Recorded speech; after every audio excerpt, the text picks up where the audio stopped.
জিনিস শেয়ার করবো, সেটা হচ্ছে আমি লক্ষাধিক বছর ধরে একটা জিনিসের জন্য টাকা জমিয়েছি। তো ফাইনালি আমি সেটা কিনে ফেলেছি। মানে ওই জিনিসটা যে আমি কতদিন ধরে এরকম ভাবে সেই হুইশ লিস্ট একটা হয় না, সেই লাভ দিয়ে ঢুকিয়ে রাখা যায়, ওরকম ভাবে ঢোকাতাম আর বের করতাম, ঢোকাতাম বের করতাম। ফাইনালি আমি সেটা নিয়ে ফেলেছি। তো তোমাদের সাথে আমি সেটা শেয়ার করতে চলেছি, বাট এটা হচ্ছে যে ফেক আনবক্সিং ভিডিও, ঠিক আছে?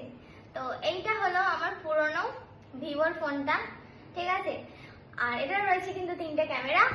আর এটা চলে এসছে আমার নতুন ফোনটা, যেটা কিন্তু অলরেডি আনবক্সিং হয়ে গেছে। সেটা ক্লিপটা আমি পরে তোমাদের সাথে শেয়ার করব যে কেন আমি মানে ওটা ফেক আনবক্সিং বলছি।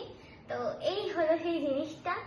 মানাকে মুশকিল গানটা দিয়ে করে, আমিও হয়তো করতে পারতাম, বাট আমি দোকান থেকে কিনিনি। তো ব্যাস, এইটা পেয়ে গেছি। আর এটা তো ফেক আনবক্সিং, কারণ এটা আমি চিটিয়ে রেখেছিলাম ইচ্ছা করে, যে আমার এই আনবক্সিংটা করার প্রচুর ইচ্ছে ছিল, বাট আমি ফোনটা খুলে ফেলেছি। তো তর্স হয়নি, যাই হোক। তো তোমরা জানিও যে আমার এই সুন্দর জিনিসটা কার কার পছন্দ, আর কারা কারা আমার মতো এরকম হুইশ লিস্টে রেখে দাও, তাদেরও একদিন স্বপ্ন ঠিক পূরণ হবে।